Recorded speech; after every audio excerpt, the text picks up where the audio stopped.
गुरु प्यारी साथ संगत,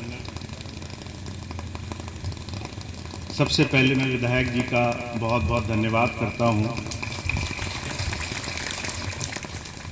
अभी डॉक्टर साहब ने बताया कि आज का एक कार्यक्रम सत्संग का बहुत सारे कारणों से संपन्न होने में बहुत परेशानियों का सामना करना पड़ रहा था, पर भाई राम प्रताप जी ने विधायक जी से अनुरोध किया और आज का ये सत्संग, आज का ये कार्यक्रम इस तरीके से संपन्न हो पा रहा है। उसके लिए विधायक जी का बहुत बहुत धन्यवाद। हमारे जीवन में हमें बहुत कम ऐसे मौके मिलते हैं जब हम अपने हर रोज के जीवन से 24 घंटे संसार की परेशानियों से अलग हट करके परमार्थ के लिए जीवन में कुछ करने में सक्षम हो पाए। हम चाहते बहुत कुछ है अपने जीवन में, पर उसके बावजूद भी हुजूर कहा करते थे, कर्म जगत का ये पसारा ऐसा है, जिस संसार में, जिस समाज में, जिन जिम्मेदारियों में हम जन्म लेकर आए हैं, उन जिम्मेदारियों में रहते हुए हम कई बार अपने जीवन को कोशिश करके भी सुलभ नहीं बना पाते। अभी पिछले दिनों एक बहन मुझसे मिली, वो कहने लगी, भैया जी आप मुझे अपेक्षा के बारे में कुछ बताइए, उम्मीद हमें जीवन में करनी चाहिए या नहीं करनी चाहिए। हम सभी लोग संसार में सबसे उम्मीद लगा करके बैठे हैं कि हमें जीवन में दूसरा सुख देगा, लोग सुख देंगे, दुनिया के बड़े बड़े काम सुख देंगे, परिवार, दुनिया की बड़ी बड़ी सांसारिक व्यवस्थाएं सुख देंगी, और इस सुख की आशा में दूसरों से उम्मीद लगाते हुए हम अपने जीवन में कई बार अपने खुद के दायित्व को, अपनी खुद की, अपने जीवन के लिए जो सबसे बड़ी जिम्मेदारी है, उसको कई बार पीछे छोड़ते हैं। हमारा दायित्व, हमारा कर्तव्य सबसे पहले जीवन के परिवर्तन की धरोहर है। सबसे पहले हम सही दिशा में कदम रखेंगे, सबसे पहले हम अपने जीवन में किसी सही दिशा की तरफ बढ़ना शुरू करेंगे, तभी हमारे जीवन में बदलाव, परिवर्तन आना शुरू होगा। और संत मत इस आधार से, आध्यात्म इस आधार से जुड़ा हुआ है। अगर आपने जन्म लिया और सबसे पहले अपने जीवन में अपने आप को आत्मज्ञान से नहीं जोड़ा, सबसे पहले अपने जीवन में अपने जीवन के सच्चे स्वरूप की तरफ बढ़ना शुरू नहीं किया, आप क्यों जन्मे हैं, आपको जीवन से क्या काम लेना है, किस दिशा में जाना है, उस तरफ बढ़ना शुरू नहीं किया, तो आप चाहे लाख उम्मीद रखें संसार से, संसार कभी भी आपकी अपेक्षाओं पे खरा नहीं उतरेगा। और आज अगर आप देखें, गुरु नानक देव जी महाराज ने कहा है, दुनिया में हर एक इंसान अलग अलग तरह के दुखों में व्याप्त है। कोई तन दुखी, कोई मन दुखी, कोई चित्त उदास, एक एक दुख सबन को सुखी संत का दास। किसी को शरीर का दुख है, किसी को समाज का दुख है, किसी को संसार में व्यवस्थाओं से, किसी को कर्मों से, किसी को भाग्य से परेशानी है। आप किसी से भी पूछो, संसार में सुख पाने वाले लोग आपको बहुत ही कम गिनती के आपको प्राप्त होंगे। महाराज जी अक्सर एक घटना सुनाया करते थे। एक राजा, उसको एक बार उसके दरबारियों ने ताना मारा कि महाराज, इस राज दरबार में बड़े खास खास गिने चुने लोग आते हैं, पर आपके दरबार में कोई सुखी नहीं है। तो राजा को यह बात बुरी लगी कि मैं राजपाट चला रहा हूं, मेरे दरबार में कोई सुखी नहीं। राजा ने फैसला किया कि वो छुप करके भेष बदल के पता करेगा। उसने खुद अगले दिन भेष बदला, दरबार में लोगों से, आम जनमानस से, जनता से पूछना शुरू किया। और सबसे जब पूछता था कि क्या तुम्हें सुख मिल गया, अगर आज हमसे कोई पूछे कि भाई क्या तुम सुखी हो, तो सबसे पहले हमारा ध्यान अपने जीवन में दुखों की तरफ जाएगा। हम कहेंगे क्या हम सुखी हैं, तो शरीर के रोग याद आएंगे, सामाजिक व्यवस्थाओं से परेशानियां याद आएंगी, घर परिवार, धन दौलत, काम काज, हम तरह तरह के दुख गिनाएंगे, क्योंकि उससे सुख की परिभाषा स्थापित होती है। जितने लोगों से राजा ने पूछा, सबने कोई ना कोई दुख गिना दिया। अब राजा बड़ा दुखी, सारे दरबार में हर कोई इंसान दुखी है। उसका मन घटता गया, बहुत हताश हो गया। आखिर में एक खेत में पहुंचा, उसने देखा एक किसान, बहुत कम कपड़े शरीर पर, बहुत शरीर दुर्बल, देखने से बड़ा कमजोर मालूम पड़ता था। जब वहां गया तो राजा ने सोचा इससे पूछने से तो कोई फायदा नहीं है, ये तो वैसे ही सुखी नहीं लग रहा है। पर मन में आया सबसे पूछा है, इससे ही पूछ लूं। उससे पूछा क्या तुम सुखी हो, तो किसान कहने लगा मैं बड़ा सुखी हूं। राजा को बड़ा आश्चर्य हुआ। धनी, सेठ, साहूकार, महल में रहने वाले सबसे पूछा था, कोई सुखी नहीं मिला था। एक गरीब, एक कमजोर, एक शरीर से बड़ा साधारण सा व्यक्ति कह रहा है मुझे बड़ा सुख है।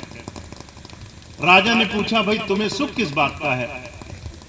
कहने लगा मुझे जो मिला है वो पर्याप्त है, जहां मैं हूं वहीं पर मुझे बड़ा सुकून है, मुझे कहीं और आगे जाना नहीं है। हुजूर कहा करते थे, ये दृष्टांत, ये कहानी हमें सिर्फ एक बात समझाने की कोशिश करती है। जब जब आप अपने वर्तमान, अपने खुद के इस क्षण होने वाले जीवन से संतुष्ट नहीं होंगे, खुशी हमेशा आपसे 2 कदम आगे रहेगी। और उस खुशी की चाह में आप हमेशा संसार से अपनी तुलना करेंगे, चाहे वो दुनिया का कोई भी व्यक्ति क्यों ना हो। हमारे स्वामी जी महाराज अक्सर एक मिसाल फरमाया करते थे। एक साधक था, उसने बहुत तपस्या करी कि मुझे संसार में सबसे सुखी जीवन प्राप्त हो जाए।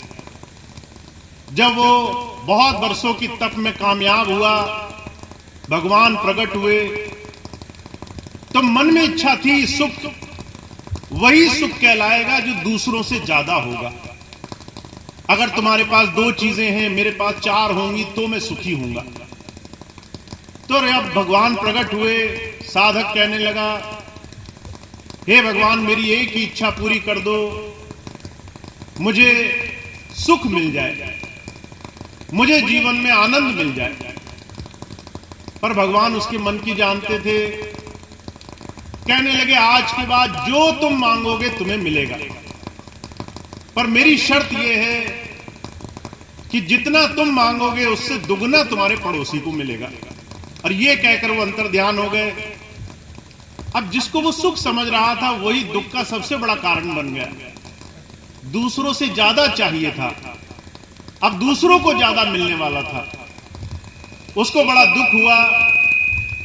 घर आया, किसी ने कहा देखो, परख कर देखो ये बात सच भी होती है कि नहीं होती।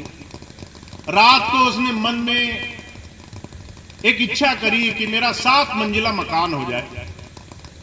रात को सो गया, सुबह उठा तो देखा चारों तरफ लोगों के 14-14 मंजिले मकान खड़े थे। अब उसे अपने मिलने का, अपने ज्यादा प्राप्त हो जाने की खुशी नहीं थी, दूसरों को दुगना कैसे मिल गया इस बात का बड़ा दुख सता रहा था। जितना मिल जाता उससे ज्यादा दूसरों को मिल रहा था।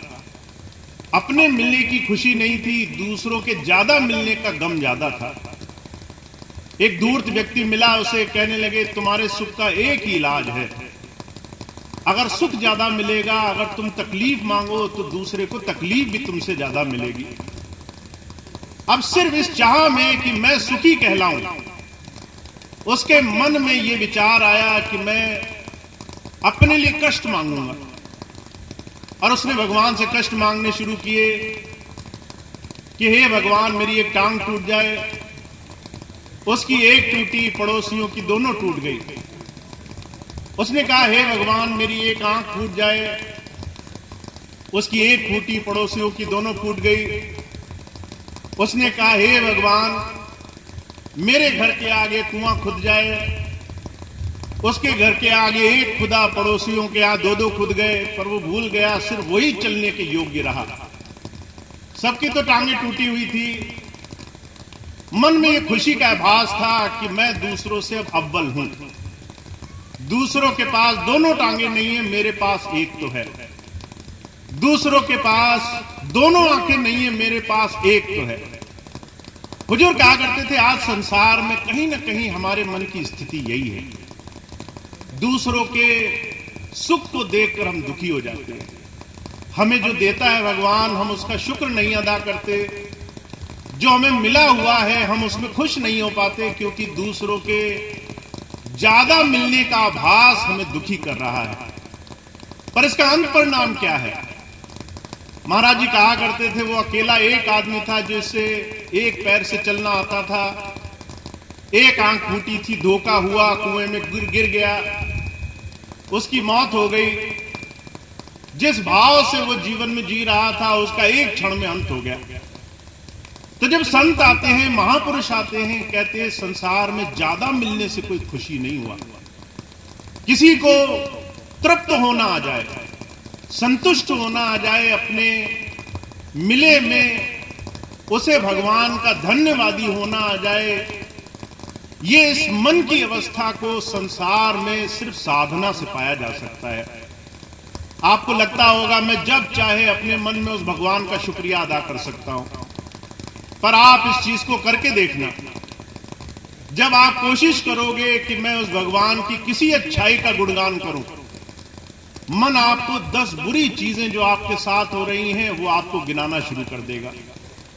जब तक हम साधना में नहीं लगते, जब तक हम अपने आप से अपेक्षा नहीं करते, अपने आप को दूसरे से बेहतर बनाने के लिए जीवन जीने की कामना नहीं करते, तब तक संसार में हमारे जीवन की जो सबसे सुंदर अवस्था है वो हमें प्राप्त नहीं होती। इसीलिए कबीर साहब क्या कह रहे हैं? कहते छोटा सा नियम अपनाया करो, का बुरा जो देखन में चला, बुरा न मिलिया कोई, जो दिल खोजा आपना मुझसे बुरा न कोई। जब तुम बुरा देखने निकलोगे समाज में तो तुम्हें हमेशा लगेगा दूसरे लोग बड़े बुरे हैं, बड़े गलत काम कर रहे हैं। पर कबीर साहब कह रहे हैं मेरे अंदर कितने विकार रहे होंगे कि मैं दूसरों के विकार देखने निकल पड़ा। मेरे अंदर कितनी बुराई रही होगी कि मैं दूसरे की बुराई देखने निकल पड़ा। महाराज जी कहा करते थे जब तुम किसी पर एक उंगली उठाते हो तो 3 उंगलियां पलट करके तुम्हारी तरफ इशारा कर रही होती है। तुम्हें 3 गुना ज्यादा, दूसरे से ज्यादा विकार, बुराइयां, जो भी तुम्हारी विकृतियां हैं उसको दिखाने की तरफ तुम्हें इशारा करती हैं। संत आते हैं अध्यात्म पथ से हमारे जीवन में सुधार की तरफ हमें ले जाने के लिए। महाराज जी से एक बार पूछा गया कि बड़े बड़े संत आए, उनके बहुत बड़े बड़े अनुष्ठान हुए, आपका अनुष्ठान क्या है? तो महाराज जी कहने लगे मानव निर्माण करने के लिए आया हूं, मनुष्य बनाने के लिए आया हूं। तो लोगों ने पूछा, हंस पड़े, कहने लगे महाराज मनुष्य भी बनाए जाते हैं क्या? मनुष्य तो बने बनाए आते हैं, जन्म लेकर आते हैं। महाराज जी कहने लगे मानुष शरीर में जन्म लेना अगर मनुष्य कहलाना होता तो कोई किसी को बिना किसी बात के, सिर्फ स्वार्थ के लिए किसी का दुख नहीं करता, भाई भाई को कष्ट नहीं देता, घर घर में लड़ाइयां नहीं होती, लोग क्षमा सीख जाते, लोग विनम्रता सीख जाते, प्रेम सीख जाते, लोग छोटी सी छोटी चीज के लिए, भौतिक चीजों के लिए आज एक दूसरे से लड़ते नहीं, पर आज हम संसार की, परिवार की स्थिति देख रहे हैं। कोई किसी के साथ रहने को राजी नहीं है। लोग एक दूसरे के साथ रहते हैं, दो पैसे के लिए एक दूसरे का दुख करने में उन्हें एक क्षण की देर नहीं लगती, एक दूसरे को पीड़ा देते देर नहीं लगती। तो जो कहा करते थे ये स्वार्थ, ये अपेक्षा कि लोग हमें बहुत बड़ा माने, हमारा कद बहुत ऊंचा रखें, इस विचार से संसार में हम आंखें बंद करके दौड़ लगा रहे हैं और इस दौड़ में हम कभी जीत नहीं पाएंगे। इस संसार से अपेक्षा करते हुए, सुख की कामना करते हुए हम जीवन में कभी आगे नहीं पहुंच पाएंगे। संत आते हैं, कहते हैं हम उस दिन जीवन में जीत हासिल करने लगेंगे जिस दिन हमारी अपेक्षाएं दुनिया से नहीं रहेंगी, हमारी अपेक्षा अपने आप से हो जाएगी, हमारी लड़ाई अपने आप से है। महाराज जी कहा करते थे, अगर तुम्हें यह समझ में आ जाए कि तुम्हारा सबसे बड़ा शत्रु तुम्हारा मन है, दुनिया में कोई तुम्हारा बुरा नहीं चाहता, सब कर्म विधान, कर्मों के कारण इस संसार में दुख उठा रहे हैं। महाराज जी के जीवन की घटना आती है। एक बार एक भाई था, वो जब बाहर गया बाजार में कुछ सौदा लेने, तो आध्यात्मिक दृष्टिकोण से उसके अंतर थोड़ी साधना थी। जब वो बाहर गया तो उसने देखा कि एक बैल, बड़े बड़े सींग, वो बाजार में खुला आम घूम रहा है और उसका मालिक उसके पीछे पीछे कि किसी तरह से बैल काबू में आ जाए। पर जब बैल काबू नहीं आया, इधर उधर लोगों को नुकसान पहुंचाते हुए वो जो है उसी आदमी के, उस साधक के ही पीछे आ गया और उसको बहुत चोट लगी। लोगों ने बड़ा गुस्सा किया, लोग उस बैल और उस बैल वाले को मारने के लिए दौड़े। वो कहने लगा, भाई इस बैल वाले को कुछ मत कहना, मैंने जो देखा वो तुमने नहीं देखा। ये बैल और ये बैल वाला दोनों ही इस समय बड़े निर्बल थे, इनके हाथ में कुछ नहीं था, कर्म प्रधान था, कर्म प्रधान था, इसलिए मुझे ये चोट लगनी थी, मैं इससे बच नहीं सकता था। न मैंने बचने की कोशिश की, न सामने वाला चाह करके भी उस कर्म को मोड़ पाया, वो कर्म होना ही निश्चित था। हुजूर कहा करते थे, जब हम इस बात को समझ जाते हैं कि इस जीवन में जो कुछ भी हो रहा है, चाहे अच्छा हो रहा हो, बुरा हो रहा हो, चाहे वो यश अपयश, चाहे हानि लाभ, चाहे जीवन मरण, ये सारी चीजें हमारे नियंत्रण से बाहर हैं। अगर हमें समझ में आ जाए कि ये सब परमात्मा का खेल है और इस तमाम खेल से वो हमें मजबूत बनाना चाहता है, जब वो हमें खुशी देता है तो वो हमें धन्यवादी बनाना चाहता है, जब वो हमें कष्ट देता है तो हमें चट्टान की तरह मजबूत बनाना चाहता है, वो हमें अंदर से मजबूत बना करके हर एक संकट का सामना करना सिखाना चाहता है। सुख और दुख दोनों ही हमारे विकास के लिए परमात्मा ने बनाए हैं।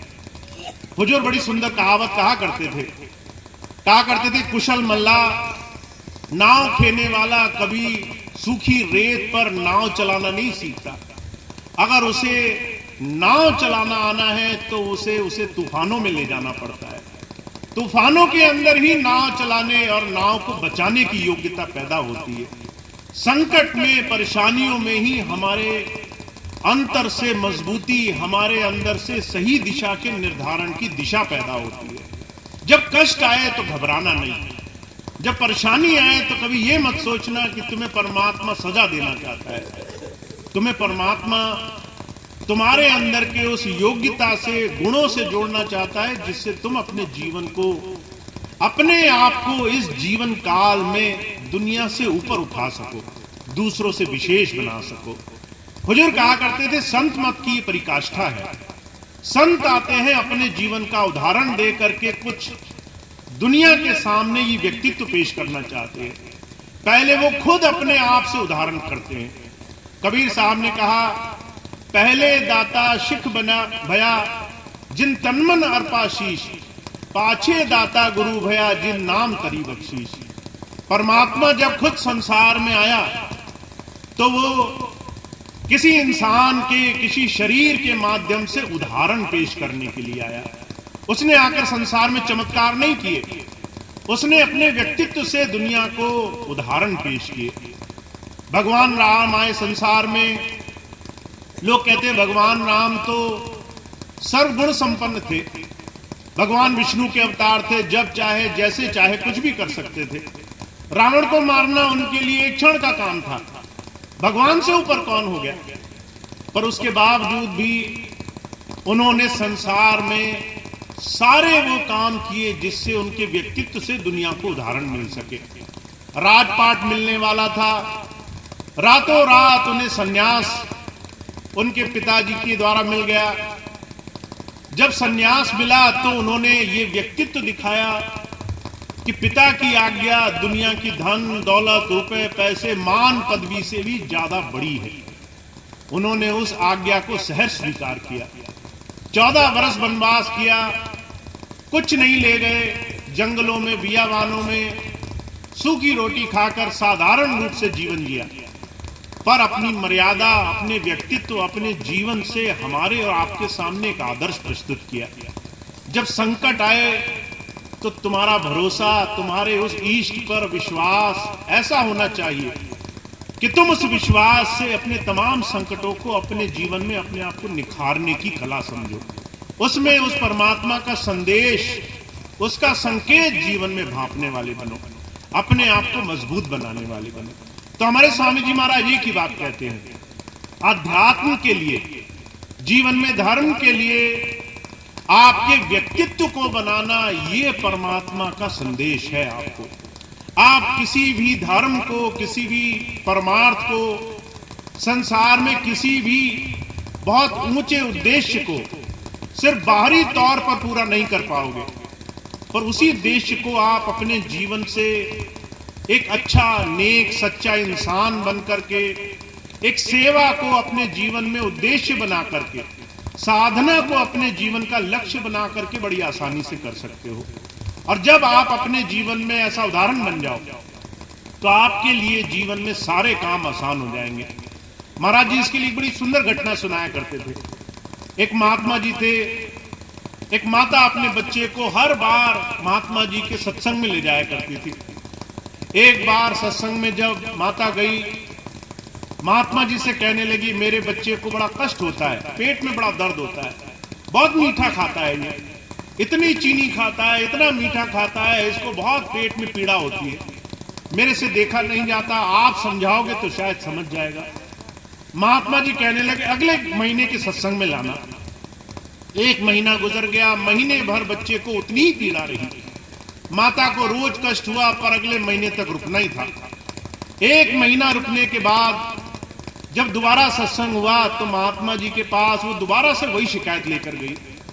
बच्चे को महात्मा जी के पास जब ले गई तो महात्मा जी ने बच्चे को बड़े प्यार से बिठाया, बहुत प्यार से समझाया।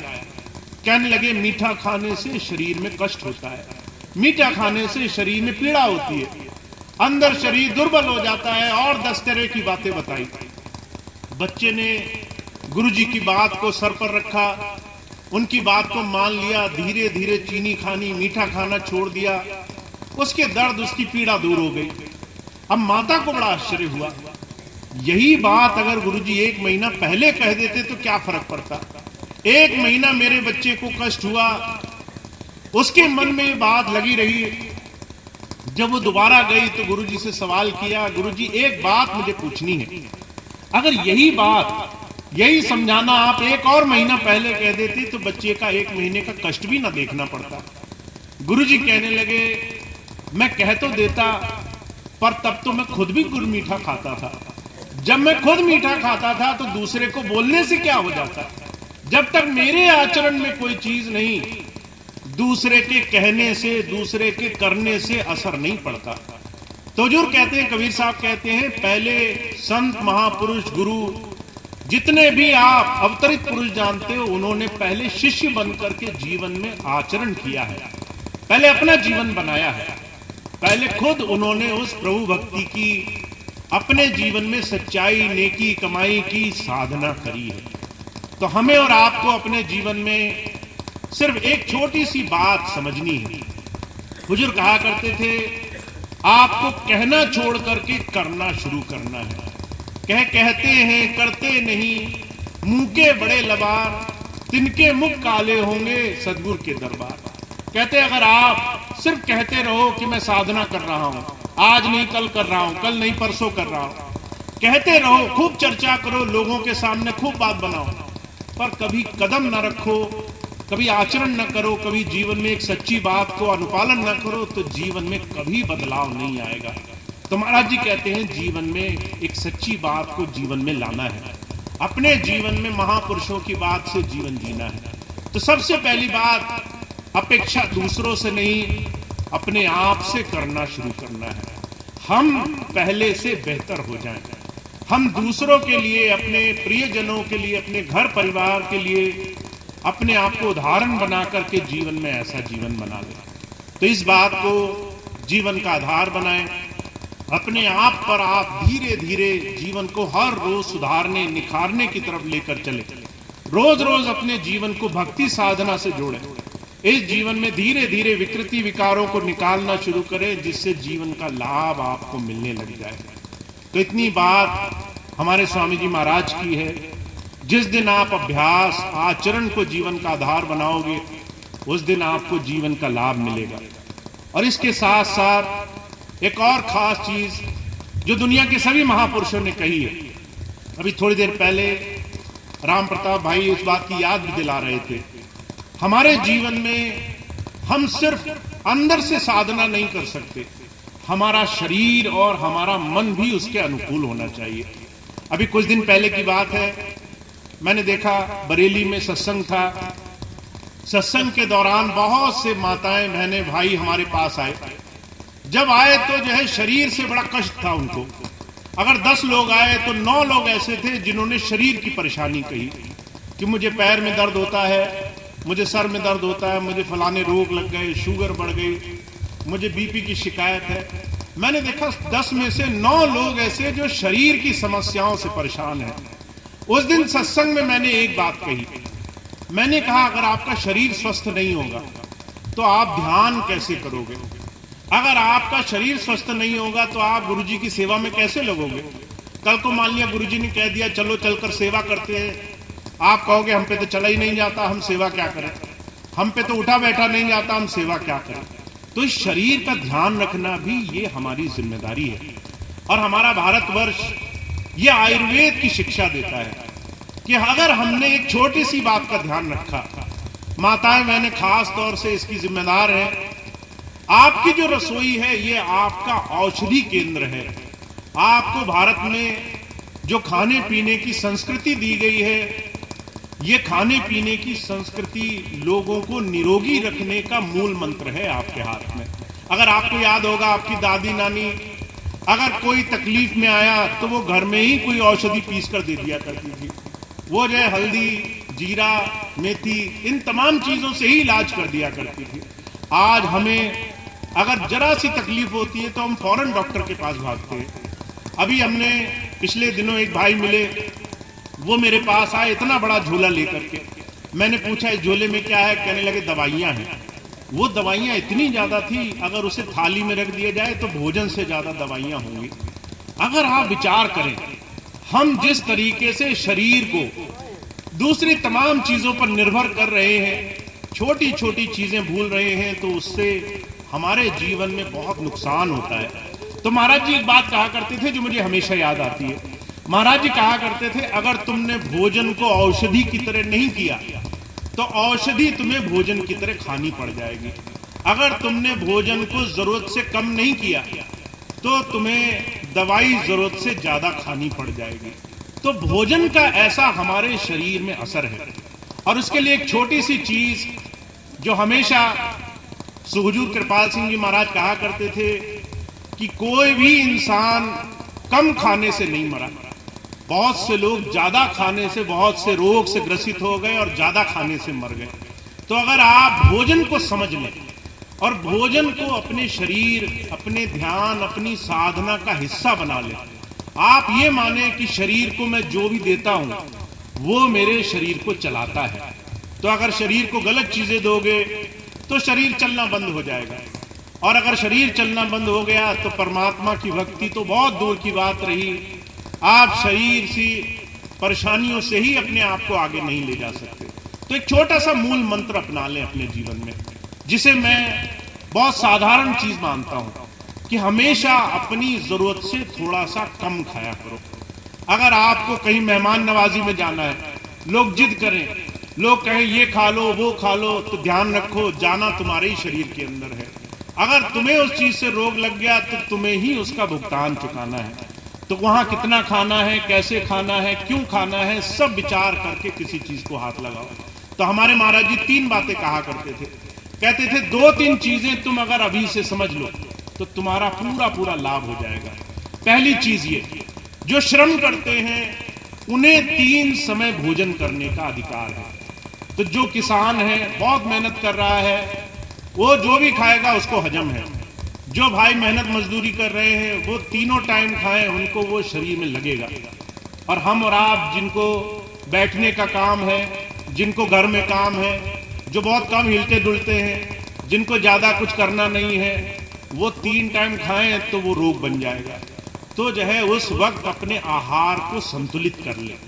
तो पहली चीज ये कि जो ज्यादा हिलते डुलते नहीं है 3 टाइम मत खाएं, अपने शरीर को आहार को संतुलित करके 2 समय में ले आए। और ऐसा भी नहीं करना है कि 2 समय का मतलब है कि 2 समय में ही 4 समय का खा लिया।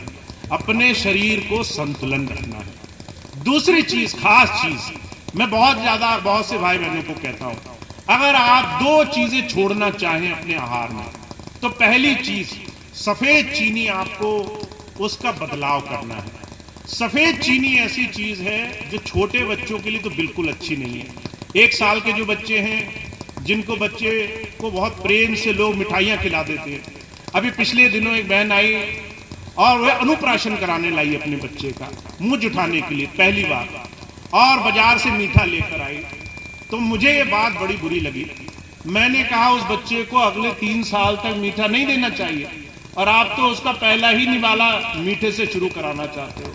अपने बच्चे को और खासकर स्वयं भी मीठे से, चीनी से खास तौर से दूर रखो। तो आप कहेंगे भैया जी चीनी नहीं खानी है क्या? उसका विकल्प ढूंढ लो, आपको उसका विकल्प गुड़, शक्कर, किसी दूसरी चीजों में मिल जाएगा। पर चीनी एक ऐसी चीज है जो आपके शरीर में कई रोगों को जन्म देती है। तो दूसरी चीज, चीनी को आप थोड़ा सा धीरे धीरे अपने घर से, अपने परिवार से और अपनी चीजों से निकालना शुरू करें। और तीसरी चीज मैं बहुत ज्यादा कहता हूं, बहुत सारे भाई बहन इस चीज का अगर ध्यान दे सकें तो, चाय। चाय एक ऐसी चीज है जिसे आप बहुत ज्यादा पीते हैं। कई लोग ठंडी चाय गरम गरम करके पीते हैं।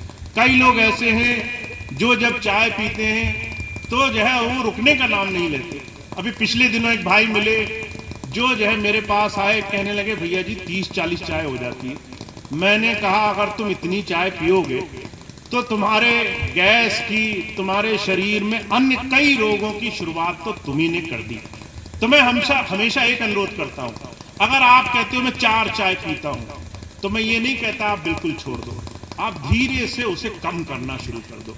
हमारी एक सत्संगी बहन थी चंडीगढ़ की, लक्ष्मी बहन जी, उनकी एक आदत थी मुझे बड़ी पसंद थी। जब कोई उनसे पूछता था चाय पियोगे तो वो सीधे नहीं मना करती थी कि दूसरे को बुरा लग जाए। वो कहती थी आधा कप लेके आना। तो कोई पहले आधा कप चाय लेके आता था, फिर कहती थी साथ में पानी लाना। तो कोई साथ में पानी लाता था, तो पहले पानी पीती थी तो चाय ठंडी हो जाती थी। फिर जब चाय ठंडी हो जाती थी कहती थी अब ये ठंडी हो गई, अब ज्यादा पी नहीं जा रही। तो वो चाय धीरे धीरे उन्होंने ऐसे छोड़ दी। तो मैं आपसे एक बात कहता हूं, आप अपने लिए 2-3 चीजों का सुधार कर लें। अभी भाई राम प्रताप जी कह रहे थे, उन्होंने जैसे ही भोजन कम किया तो उनकी शुगर ठीक हो गई। आप शुगर के लिए अगर लाखों रुपया खर्च करो और वही पैसा अगर आपका बच जाए, आप अच्छे काम में लगाओ और बिना कुछ किए घर बैठे सिर्फ एक नियम का पालन कि भाई 3 टाइम खाते थे 2 टाइम खाना शुरू कर दिया। चीनी खाते थे, चीनी खानी कम कर दी, उसकी जगह दूसरी चीज खानी शुरू कर दी। चाय बहुत पीते थे, थोड़ी सी कम कर दी। 2-3 चीजों से मैं आपको कहता हूं आपकी आधी समस्याएं घर बैठे दूर हो जाएंगी। और आप अगले दिन आओगे, कहोगे भैया जी भजन में भी अच्छा मन लगने लगा है। तो आपके जीवन में आप बहुत सी चीजें खुद ठीक कर सकते हो, बस आपको संकल्प लेना है। और संकल्प ऐसा लो जैसे लोग नवरात्रि में लेते हैं, जैसे लोग नव दुर्गे में लेते हैं, जैसे लोग करवा चौथ में लेते हैं। अगर करवा चौथ पे कोई बहन संकल्प ले ले कि आज भोजन नहीं करूंगी, और आप उसके सामने 56 भोग रख दो, उसका मन नहीं मानेगा, उसका मन वहां पिघलेगा नहीं, चाहे कितना ही लालच दे दो उसको, उसका संकल्प वहां पूरा है। तो ऐसा संकल्प लो कि मुझे अपने जीवन में ऐसा उदाहरण बनना है जिससे मैं जीते जी खुद के लिए और दूसरों के लिए एक विकास का केंद्र बन सकूं। मुझसे लोग सीखें कि भाई फलाने व्यक्ति ने अपनी समस्याएं दूर कर ली, ये 2-3 नियम पालन करके मुझे ऐसे व्यक्ति की तरह बनना है। अगर हमने अपने जीवन में ऐसा संकल्प लिया तो महाराज जी कहा करते थे तुम्हारा अंतःकरण और तुम्हारा बाहरी जीवन दोनों ही बहुत सुंदर और बहुत विशेष बन जाएगा। तो स्वामी जी की यही बात है छोटी छोटी, कि अपने बाहरी जीवन को ठीक रखो, अपने आंतरिक जीवन को सुधार कर रखो, ताकि तुम्हारा जीवन संसार के सामने उदाहरण बने, लोग तुम्हारे नाम की मिसाल दिया करें। तो इतनी बात